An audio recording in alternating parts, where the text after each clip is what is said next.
Hello மக்களே, மே 8ஆம் தேதியோட சாயங்காலம் ப்ரோமோ ரிவ்யூ பார்ட் 2 தான் பார்க்க போகிறோம். பார்ட் 1 பார்க்கலாம்னா பார்த்துட்டு வாங்க. உங்களுக்கு என்னோட ரிவ்யூ பிடிச்சிருந்தா சீரியல் குட்டியை மறக்காம சப்ஸ்கிரைப் பண்ணிக்கோங்க.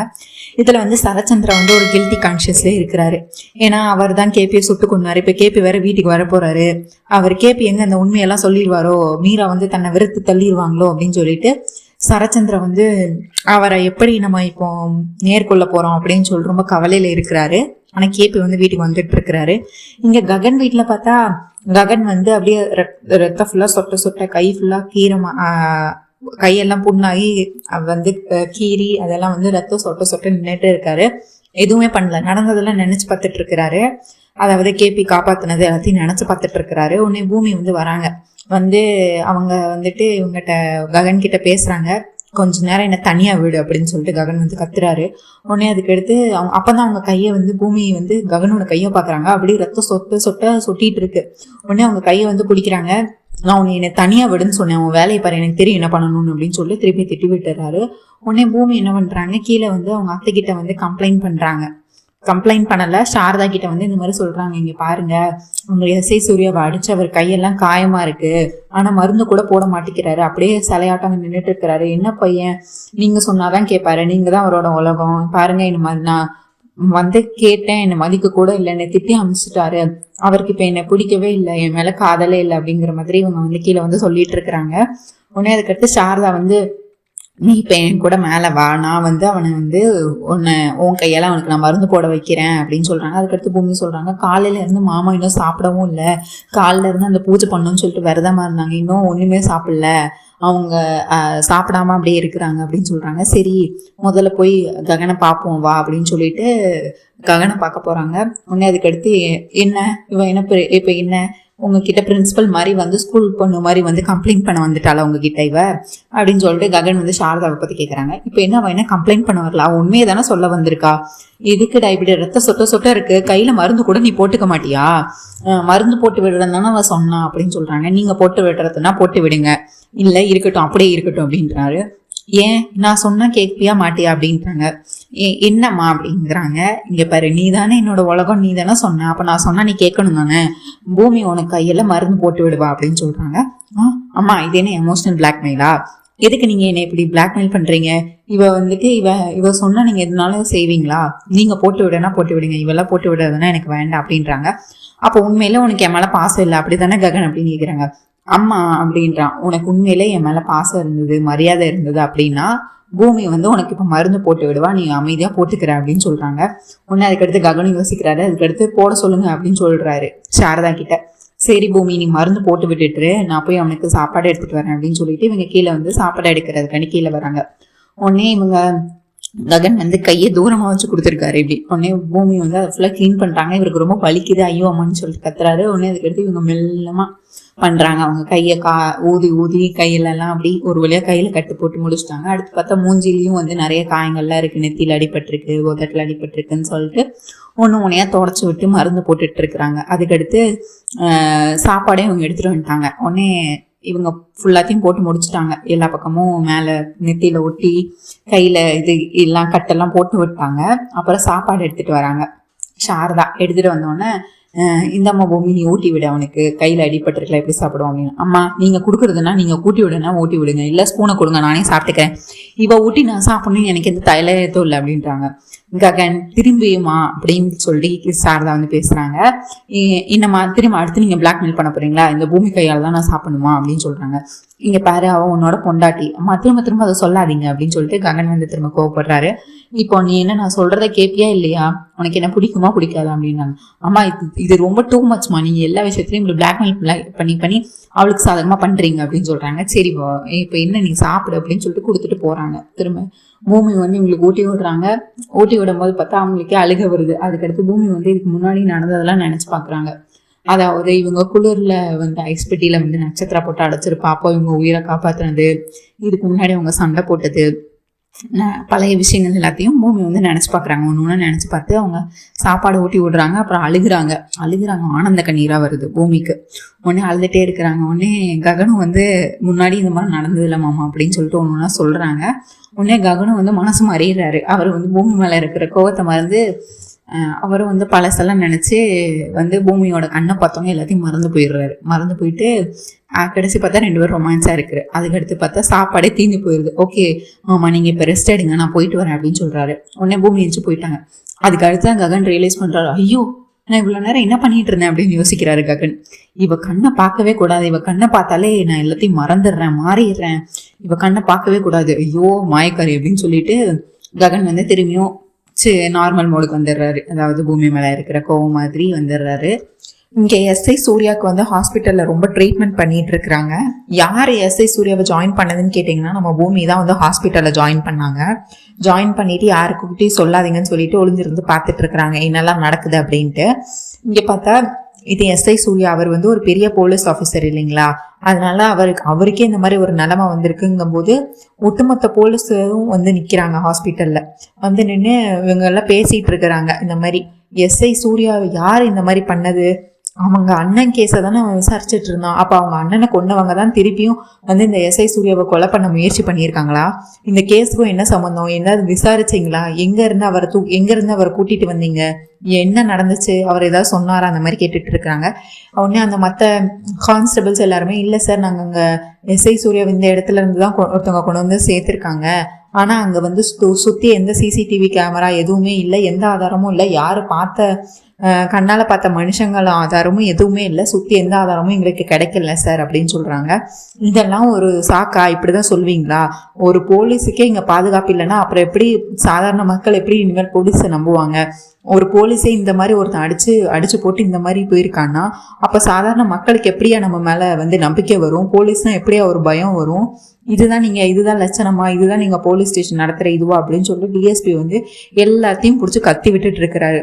எனக்கு தெரியாது அந்த எஸ்ஐ சூர்யாவை யார் இந்த மாதிரி பண்ணானோ அவனை இன்னும் 24 மணி நேரத்தில் என் கண்ணு முன்னாடி கொண்டு வந்து நிப்பாட்டுறீங்க, அவனுக்கு போலீஸ்னா என்னன்னு நான் அவனுக்கு காட்டுறேன், அவனோட வாழ்க்கையே இனிமேல் என் கையில தான் இருக்கு, அவன் வாழ்க்கையை நான் மொத்தமாக அழிச்சிடறேன், அவன் காலம் ஃபுல்லாக ஜெயிலில் இருந்து அவனுக்கு என்ன போலீஸ்னா யாருன்னு அவனுக்கு காட்டுறேன் அப்படின்னு சொல்லி இந்த டிஎஸ்பி வந்து இந்த மாதிரி அந்த இருக்கிற எல்லா போலீஸ்கிட்டையும் வந்து கத்திக்கிட்டு இருக்கிறாங்க. அதுக்கடுத்து டாக்டர் வராங்க.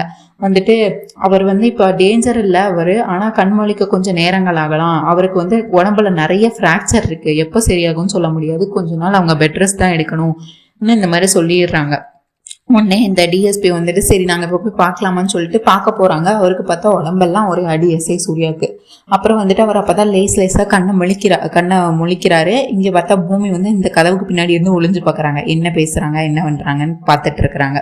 உடனே அந்த டிஎஸ்பி வந்து எஸ்ஐ சூர்யா கிட்ட கேட்குறாரு, என்ன யார் உங்களை இந்த மாதிரி அடித்தது, உங்கள் அண்ணன் கேஸை விசாரிச்சனால தான் உங்களுக்கு இந்த நிலைமையா, யாருக்கும் உங்களுக்கும் முன்விரோதம் இருக்கா, உங்கள் எதிரி யார் அப்படின்னு சொல்லிட்டு ஒருத்தரை ஒன்றா கேட்டுட்டு இருக்கிறாரு அந்த டிஎஸ்பி. உடனே இந்த எஸ்ஐ சூர்யாவும் வந்து எல்லாத்தையும் சொல்கிறாரு, ககன் பேரை சொல்லலை, யார் ஒன்று இந்த மாதிரி அடித்ததுன்னு கேட்டதுக்கு இல்லை எனக்கு யாருன்னே தெரியல, யாருக்கு என் மேலே இவ்வளோ முன்கோவம் இருந்ததுன்னு தெரியலை அப்படின்னு சொல்லி இவர் வந்து இல்லவே இல்லை எனக்கு தெரியவே தெரியாது, யார் என்னை அடிச்சு போட்டாங்க எதுவுமே எனக்கு ஞாபகம் இல்லை அப்படின்னு சொல்லிடுறாரு. பூமி வந்து அங்கேருந்து பயந்துட்டே இருக்காங்க, எங்கே ககன் பேரை சொல்லி ஐயோ ககனோட வாழ்க்கையை மொத்தமாக போலீஸில் போயிருமோ அப்படின்னு சொல்லிட்டு அவங்க கண்ணாடிக்கு பின்னாடி இருந்து விழுந்திருந்து பார்த்துட்டு இருக்கிறாங்க. இவர் எஸ்ஐ சூர்யா என்ன நினைக்கிறாருன்னு நீங்கள் ஒன்றும் அவ்வளோ நல்லவர்னு நீங்கள் நினச்சிட வேண்டாம் மக்களே, அவன் தான் ககனை பழி வாங்கணும், அவன் கையால் தான் ககன் சாகணுங்கிறதுக்காண்டி இப்போ போலீஸ் ஸ்டேஷனில் வந்து சொல்லாமல் எனக்கு யாருன்னே தெரியாது அப்படிங்கிற மாதிரி அந்த எஸ்ஐ சூர்யா வந்து யார் அடிச்சு போட்டா, யார் யார் இந்த நிலைமைக்கு தள்ளுனா எனக்கு எதுவுமே ஞாபகம் இல்லை சார் அப்படின்னு சொல்கிறாங்க. சரி அதுக்கடுத்து சரி சுற்றி முற்றி விசாரித்து நீங்கள் பாருங்கன்னு சொல்லிட்டு அந்த கான்ஸ்டபிள்கிட்ட வந்து விசாரிக்க சொல்லிட்டு போயிடுறாங்க. உடனே அப்பாடா ககன் வாழ்க்கை தப்பிச்சுதுன்னு சொல்லிட்டு பூமி இப்போ தான் வந்து சந்தோஷமாக இருக்கிறாங்க. இங்கே கேபி வீட்டுக்கு பார்த்தா கேபி அப்போ தான் வராரு. மீரா வந்து வாசல்லே காத்துக்கிட்டு இருக்காங்க கேபி எப்போ வருவாருன்னு சொல்லிட்டு. கேபியும் சரியும் காரில் வந்து இறங்குறாங்க. உடனே கேபி வந்து உள்ளே வராரு. நட்சத்திரா வந்து அம்மா நட்சத்திரா வந்து ஆரத்தி எடுமா அப்படின்னு சொல்கிறாங்க. பெரிய பூசணிக்கால திரும்பியும் வந்து இந்த வாட்டி கனவெல்லாம் இல்லை, நிஜமாவே அவர் வந்து ஆரத்தி எடுக்கிறாங்க. உடனே வீட்டுக்குள்ளே வராரு. வந்தோடனே இவங்க அம்மா வந்துட்டு, அதாவது இவங்க கேபியோட அம்மா வந்துட்டு என் பையன் ஒரு வழியாக வந்துட்டான், இவனுக்கு போய் உயிரோடு இருக்கிற பையனுக்கு போய் இந்த மாதிரி சடங்கெல்லாம் பண்ண போயிட்டோமே, ஐயோ என்ன ஆச்சு, ஏன்டா நீ இப்படி சாகலான்னு முடிவெடுத்த, உனக்கு நாங்கள் என்னடா இந்த வீட்டில் குறை வச்சாங்க அப்படின்னு சொல்லிட்டு ஒருத்தராக கேட்டுக்கிட்டு இருக்காங்க. அதுக்கடுத்து உடனே அபூர்வாவுக்கு வந்து என்ன பயம்னா உள்ள பயந்துக்கிட்டே இருக்காங்க. எங்கே இப்போ கேபி வந்து அபூர்வா தான் என்னை கொன்னா, சரச்சந்திராவும் அபூர்வாவும் சேர்த்து தான் என்னை கொலை பண்ண பார்த்தாங்கங்கிற உண்மையை சொல்லிடுவானோங்கிற பயத்தில் அபூர்வா வந்து ஒவ்வொரு நிமிஷமும் இங்கே பயந்துட்டு இருக்கிறாங்க. இவங்களை டைவெர்ட் பண்ணுறதுக்காண்டி கேபி தான் வந்துட்டாம்லாமா, நீ வந்தோடனே இப்படி நிற்க வச்சு பேசிகிட்டே இருப்பியா மீரா, முதல்ல உங்களுக்கு சாப்பிட கொடு, முதல்ல போய் குளிக்க சொல்லு, ஃப்ரெஷ்ஷாக சொல்லு அப்படின்னு சொல்லி ஒன்று ஒன்றா பேசி இவங்க டைவெர்ட் பண்ணிக்கிட்டு இருக்காங்க அபூர்வா. சரச்சந்திர பார்த்தா வீட்டிலே இல்லை. அவர் வந்து கேபி முகத்தில் நான் எப்படி முழிப்பேன்னு சொல்லிட்டு அவர் வந்து கெஸ்ட் ஹவுஸ் போயிடுறாரு. கேபி முகத்தில் கண்டிப்பாக என்னால் முழிக்க முடியாது, அவன் வந்து என்னை பார்த்து ஏதாவது கேள்வி கேட்டானா நான் என்ன செய்வேன் அப்படின்னு சொல்லிட்டு இவர் சரச்சந்திரா வந்து வீட்டிலே இல்லை. அவர் கெஸ்ட் ஹவுஸ் போயிடுறாரு. அபூர்வா இங்கே திக் நிமிடங்களான்ட்டும் பயந்துகிட்டு இருக்கிறாங்க. உடனே மீரா வந்து பாயிண்ட்டை பிடிச்சிட்டாங்க. நீங்க பாருங்க, எனக்கு நீங்க உண்மையா சொல்லுங்க, உங்களுக்கு இந்த வீட்டுல என்ன குறை வச்சாங்க, எதுக்கு நீங்க இங்க உங்களுக்கு என் மேல அன்பு இல்லையா, இல்ல நம்ம பசங்க மேல அன்பு இல்லையா, எதுக்கு நீங்க சாப்பிடணும்னு முடிவெடுத்தீங்க அப்படின்னு சொல்லிட்டு மீரா வந்து ஒவ்வொரு கேள்வியா கேட்டுட்டு இருக்கிறாங்க. இங்க அபூர்வா முகத்துல பார்த்தா மரண வீதி. எங்க கேபி உண்மை உளறிடுவானு மருதானியெல்லாம் அதுக்கு மேல பயந்துட்டு இருக்கு. ஐயோ கேபி வேற இப்ப உயிரோட வந்துட்டான வீட்டுக்கு, இவன் வேற இப்போ உண்மையை சொன்னான்னா அபூர்வ நிலைமை என்ன ஆகுன்னு சொல்லிட்டு மருதானியில ஒரு பக்கம் பயந்துட்டு இருக்கு. அப்புறம் பார்த்தா கேபி வந்து உண்மையை சொல்லலை. அதாவது தெரியல மீரா, நான் சாகலை மீரா, நான் சாகணும்னு நினைக்கல மீரா அப்படின்னு சொல்றாங்க. அப்புறம் ஏன் நீங்க உங்களுக்கு என்னதான் நடந்துச்சுன்னு கேட்குறாங்க. என்னை யாரோ கொல்ல பார்த்தாங்க மீரா அப்படின்னு சொல்றாங்க. என்ன சொல்றீங்க, உங்களை கொல்ல பார்த்தாங்களா? ஆமா, காசுக்காக என்னை யாரோ கொல்ல பார்த்தாங்க, என்கிட்ட இருக்க காசெல்லாம் கேட்டாங்க, நான் கொடுக்க மாட்டேன்னு சொன்னேன், அதனால வந்துட்டு இந்த மாதிரி பண்ணாங்கன்னு சொல்லிட்டு ஒரு புதுசாக ஒரு கதையை கிரியேட் பண்ணுறாரு. காசுக்காக தான் என்னை கொல்ல பார்த்தாங்க அப்படின்னு சொல்கிறாங்க. ஒன்று இது கேட்டோன்னே அப்பாடா அப்படின்னு சொல்லிட்டு அபூர்வா அப்போ தான் வந்து நார்மல் ஸ்டேட்டுக்கு வராங்க. என்ன சொல்கிறீங்க, காசுக்காக ஒருத்தவங்க கொலை பண்ண பார்ப்பாங்களா, அப்படி யாரும் இருக்கா இந்த ஊரில் அப்படின்னு சொல்லிட்டு நான் உங்களை ஒன்று சரி கொஞ்சம் கோவருது. அப்பாவை இப்படி ஒருத்தன் காசுக்காக இப்படி கொலை பண்ண பார்ப்பான், அவனை நான் கண்டிப்பாக சும்மா விட மாட்டேன், அவனை நான் சுட்டுருவான்ப்பா, அவனை நான் சாகடிச்சிருவான்ப்பா, எவ்வளோ தைரியம் இருந்தா ஏன் அப்பா மேலே அவன் கை வைப்பான்னு சொல்லி சரி ஒரு பக்கம் கோவப்பட்டு இருக்கான். பிந்து ஒரு பக்கம் கோவப்பட்டு இருக்கிறாங்க. அப்பா உண்மையாப்பா, அவர் யாரு உங்களுக்கு அடையாளம் தெரியுமா அப்படின்னு கேட்டுட்டு இருக்கிறாங்க. அடுத்து இவங்க மீரா, அவங்க சும்மா இருப்பாங்களா, அவங்களும் அதுக்கடுத்து என்ன தைரியம் இருந்தா உங்களை காசுக்காக கொல்ல பார்த்துருப்பான், யாருன்னு மட்டும் சொல்லுங்க, என் அண்ணன் கிட்ட சொல்லி என் அண்ணனோட இன்ஃப்ளூயன்ஸை யூஸ் பண்ணி அவனை உண்டு இல்லைன்னு பண்ணி இந்த உலகத்தை விட்டு நான் அவனை அனுப்பி வைக்கிறேன் அப்படின்னு சொல்லி மீரா ஒரு பக்கம் கோவத்துல பொங்கி எழுந்துட்டு இருக்கிறாங்க. அதுக்கடுத்து இவங்க கேபியோட அம்மா, அவனுக்கெல்லாம் நல்ல சவே வராது, அவன் ஒரு காசுக்காக ஒரு உயிரை கொல்லணும்னு நினைச்சிருக்கான்ல, அவன் கையெல்லாம் விளங்காம தான் போகும் அப்படி இப்படின்னு சொல்லி இவங்க திட்டிட்டு இருக்கிறாங்க. அபூர்வாக்கு வந்து குத்தமுள்ள நெஞ்சு குறுகு இருக்குங்கிற மாதிரி அபூர்வாவை தானே அவங்க திட்டுறாங்க. ஏன்னா கேபியை கொல்ல பார்த்தது அபூர்வா தான், அதான் அபூர்வாக்கு தெரியும். அதனால இவங்க ஐயோ சித்தி விடுங்க விடுங்க விடுங்க அப்படின்னு சொல்லிட்டு இருக்கிறாங்க. உடனே நட்சத்திரா என்னைக்கும் இல்லாத அறிவாளியா இன்னைக்குதான் நட்சத்திரா உருப்படியே ஒரு பாயிண்ட் கேட்குறாங்க. உடனே என்ன கேட்குறாங்கன்னா, என்னம்மா நீங்க மாமாவை கொலை பண்ண வந்தவனை மாமாவுக்கு சப்போர்ட் பண்றதை விட்டுட்டு அவரை கொல்ல வந்தவனை காப்பாத்துறதுல குறியா இருக்கிறீங்க, நீங்க என்னம்மா இப்படி பண்ணிட்டு இருக்கிறீங்க அப்படின்னு கேட்குறாங்க. உடனே நட்சத்திரா வந்து இந்த மாதிரி கேட்டோன்னே மருதானியில ஆமா இன்னைக்கும் இல்லாத அறிவு இன்னைக்குன்னு இவளுக்கு அறிவு ஞானம் இவ்வளவு வந்துருச்சு, இவ கரெக்டா கேள்வி கேட்குற அவங்க அம்மா கிட்ட அப்படின்னு சொல்லி இவங்க வேற வியந்து பார்த்துக்கிட்டு இருக்கு மருதானியில வேற. உடனே அது அப்படி இல்லம்மா, இப்போ திரும்ப அபூர்வா வந்து விளக்கம் கொடுக்குறாங்க. அது அப்படி இல்லம்மா, இப்பதான் கேபி நல்லபடியா வீட்டுக்கு வந்துட்டான்ல, திரும்பியும் பழசே பேசி எதுக்கு டயத்தை வீணாக்கிட்டு, முதல்ல மீரா நீ முதல்ல போய் அவருக்கு குளிக்க சொல்லிட்டு ஃப்ரெஷ்அப் ஆயிட்டு முதல்ல சாப்பாடு கொடு, எவ்வளவு நேரம் ஆச்சு வந்து அப்படின்னு சொல்லிட்டு இருக்காங்க. ஆமா ஆமா ஆமா வா பிந்து அப்படின்னு சொல்லிட்டு மீராவும் பிந்துவும் சாப்பாடு ரெடி பண்ண போறாங்க. உடனே நட்சத்திரா சரி, கேபியும் வந்து போயிடுறாரு பின்னாடியே. கேபி சரி மருதானி எல்லாம் நிக்கிறாங்க. உடனே செரியை பத்தி என்னடா உங்க அப்பாவை போய் என்னன்னு பாருண்டா அப்படின்னு சொல்றாங்க. திரும்ப செரியும் உள்ள போறாரு. உடனே அதுக்கடுத்து மம்மி எனக்கு ஒரு டவுட்டுன்னு சொல்லிட்டு நட்சத்திரா திரும்ப வராங்க.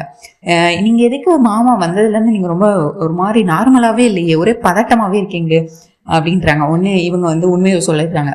ஆமா நானும் அப்பாவும் சேர்ந்துதான் உன் மாமாவை கொலை பண்ண பார்த்தோம், இப்ப அவன் உயிரோட வந்துட்டான்ல, அதுதான் எனக்கு பயமா இருக்கு, இப்ப என்ன பிரச்சனை அப்படின்னு கேக்குறான். ஐயோ மம்மி நீதான் கொலை பண்ண பாத்தியா, அடியே பைத்தியக்காரி, இருக்கிற டென்ஷன்ல நீ வேற, நான் என்ன சொன்னாலும் நம்புவியா அப்படின்னு சொல்லிட்டு நான் சும்மா சொன்னேன் அப்படின்னு சொல்லி உண்மையை ஒத்துக்கிட்டு அதை சும்மா சொன்னேன்னு சொல்லிட்டு நட்சத்திராவே மேட்ச் ஒர்க் பண்றாங்க. அதானே பார்த்தேன், போய் வேலையை பாரு, இருக்கிற டென்ஷன்ல இப்ப வேற அப்படின்னு சொல்லிட்டு. அதுக்கடுத்து மருதானியில இவங்களை பெருமையா பேசும். ஏமா நீ என்னம்மா நீ வாயை திறந்து உண்மையை சொல்லிட்டே அதை பொய்ன்னு சொல்ற தைரியம் உனக்கு மட்டும்தான்மா இருக்கு, இந்த கில்லாடி கிள்ளிமா நீ வில்லாடி வில்லிமான்னு சொல்லிட்டு புகழ்ந்து தள்ளிக்கிட்டு இருக்கு மருதானியில இவங்களை. இவர் அங்க சரச்சந்திரா வந்து கெஸ்ட் ஹவுஸ் போயிருப்பார்ல, முதல்ல செக்யூரிட்டிகிட்ட சொல்லியிருப்பாரு, இங்கே பாரு, என்னை யார் பார்க்க வந்தாலும் உள்ளே விடாத, என் ஃபோன் வந்தாலும் ரிங் ஆனாலும் என்கிட்ட வந்து கொடுக்காத, என்னை பற்றி யார் என்ன கேட்டாலும் தெரியலன்னு சொல்லு, நான் கொஞ்சம் நாள் நிம்மதியாக இருக்கணும் அப்படின்னு சொல்லிட்டு வீட்டுக்குள்ளே போகிறாரு. அவரோட மனசாட்சி வந்து அவர்கிட்ட பேசுது, என்ன சரச்சந்திரா, உனக்கு குற்றமல்ல நெஞ்சு குறுகுறுக்குதா? நீ தானே கேபியை கொல்ல பார்த்த. இப்போ கேபி எப்படி வீட்டுக்குள்ளே வந்திருப்பான்? உன் தங்கச்சி யார் இந்த மாதிரி பண்ணதுன்னு கேட்டிருப்பா மீரா. உன்னை கேப்ப என்ன சொல்லியிருப்பான், உன் அண்ணன் தான் கொலை பண்ணான்னு சொல்லியிருப்பான். அதுக்கடுத்து அவன் நேரம் உன்கிட்ட தானே வருவா. என்னன்னா உன் பொண்டாட்டியை காப்பாத்துறதுக்காக என் புருஷனே கொல்லுவியான்னு கேட்டா உன் முகத்தை நீ எங்க வச்சுக்க சரச்சந்திரா அப்படின்னு சொல்லிட்டு சரச்சந்திராவோட மனசாட்சி சரச்சந்திரா கிட்ட பேசுற மாதிரி காட்டியிருப்பாங்க. அப்புறம் பார்த்தா என்னது, அப்போ நான் என்ன பண்ணணும், நான் அவனும் வேணும்னு பண்ணலையே, அவன் நல்லா இப்போ அவன் பிழைச்சி வருவான்னு எனக்கு என்ன ஜோசியமாக தெரியும், ஆனால் அவன் வந்ததில் எனக்கு ரொம்ப சந்தோஷம், என் தங்கச்சியோட அவன் நல்லா இருப்பான், சந்தோஷமாக இருக்கட்டும் அப்படின்னு சொல்லுவாங்க. ஆனால் இப்போ கேபியோட பார்வையிலே நீ கெட்டவனா மாறிட்ட, உன் தங்கச்சியோட உன் தங்கச்சி இனிமேல் உன்னை வெறுத்து ஒதுக்கிடுவா, இதுக்கடுத்து உன்கிட்ட பேசுவான்னு எதிர்பார்க்குறியா? கண்டிப்பாக கோவப்பட்டு உன் வீட்டை விட்டே வெளியே போயிடுவா. இதுதான் உனக்கு வேணுமா சரச்சந்திரா அப்படின்னு கேட்குறாங்க. இல்லை என் தங்கச்சி எங்கேயும் போகக்கூடாது, அவள் அந்த வீட்டில் தான் இருக்கணும், அவள் எப்பவும் சந்தோஷமா இருக்கணும் அப்படின்னு சொல்லிட்டு இவர் வந்து சரச்சந்திரா வந்து அவர் மனசாட்சி கிட்ட சொல்லிட்டு இருப்பாரு. அப்போ நீ செத்து தான் போகணும் சரச்சந்திரா, இந்த உண்மை வெளியே வரக்கூடாதுன்னா, நீ தான் அந்த துரோகத்தை பண்ணன்னு அவளுக்கு தெரியக்கூடாதுன்னா நீ செத்து தான் போகணும், இல்லைன்னா உன் தங்கச்சியை கண்டிப்பாக உன்னை விட்டு போயிடுவா அப்படின்னு சொல்லிடுவாங்க. ஆமாம், நான் செத்து தான் போகணும், எனக்கு நான் செஞ்ச தப்புக்கு எனக்கு வந்து இது கிடையாது, எனக்கு பாவ மன்னிப்பு கிடையாது, நான் எப்படி என் தங்கச்சி முகத்தை இனிமேல் பார்க்க முடியாது, கேபி எப்படி உண்மையாக சொல்லியிருப்பான்னு சொல்லிட்டு சரச்சந்திரா பட்டு ஃபோனில் ரெக்கார்ட் பண்ணிட்டு சாக போயிடுவார். அதாவது விஷப்பாட்டில் கையில் வச்சிருப்பாரு. அம்மா அந்த மாதிரி மலையில் அன்னைக்கு நடந்ததுமா சரச்சந்திரா, நான் தான்மா உன்னோட புருஷனை கொல்ல பார்த்தேன், துப்பாக்கியெல்லாம் நான் வேணும்னு சுடலாம், ஆனால் தெரியாமல் சுட்டுட்டான், அவன் எப்படியும் இந்த கேபி எப்படி இந்த உண்மையை இப்போ உன்கிட்ட வந்து சொல்லியிருப்பான், நீ கண்டிப்பாக என்னை வெறுத்து ஒதுக்கிடுவேன், நீ என்னை மன்னிக்கவே மாட்டேன், அது எனக்கே தெரியுமா, என்னை மன்னிச்சிரு மீரா, நான் எப்பவும் உனக்கு நல்லது மட்டும் தான் பண்ணுவேன், நான் வேணும்னு நினைக்க கேபியை நான் துப்பாக்கியெல்லாம் சுடலை அப்படின்னு சொல்லிட்டு இவர் வந்து விஷத்தை ஃபுல்லாக குடிச்சிருவாரு. சரச்சந்திரா குடிச்சிட்டு தள்ளாடிக்கிட்டு இருப்பாரு அங்கேயும் இங்கேயும். இங்கே அபூர்வாக்கு பயம், சரச்சந்திரா வேற வீட்டில் இல்லையே, எங்கே போனாரு, என்ன ஆனாரு, இவர் வேற பயந்துக்கிட்டே இருப்பாரு, அவர்கிட்ட வேற உண்மையை சொல்லணுமே, கேபி உண்மையை சொல்லுங்கிறத அப்படின்னு நினச்சி இவங்க வேற இங்கே பயந்துட்டு இருக்கிறாங்க. இதுக்கடுத்து என்ன நடக்க போகுது, சரச்சந்திராவை யார் வந்து காப்பாற்ற போறா? எப்படி சரச்சந்திரா செத்துலாம் போக மாட்டாரு, அவர் செத்த கதையே கிடையாது. இதுக்கடுத்து என்ன நடக்க போகுதுங்கிறத நாளைக்கு வீடியோவில் கண்டிப்பாக பார்க்கலாம். உங்களுக்கு என்னோட ரிவ்யூ பிடிச்சிருந்தா சீரியல் கட்டிடுவோம், மறக்காமல் சப்ஸ்கிரைப் பண்ணிக்கோங்க. அண்ட் நீங்கள் இப்போ தான் ஃபர்ஸ்ட் டைம் பார்க்குறீங்கன்னா சப்ஸ்கிரைப் பண்ணிக்கோங்க, லைக் பண்ணுங்கள், ஷேர் பண்ணுங்கள், முடிஞ்சால் அந்த ஹை பட்டனையும் தட்டி விடுங்க மக்களே. இந்த வீடியோ நிறைய பேருக்கு போய் சேரட்டும். நன்றி, நாளை சந்திப்போம். Bye bye.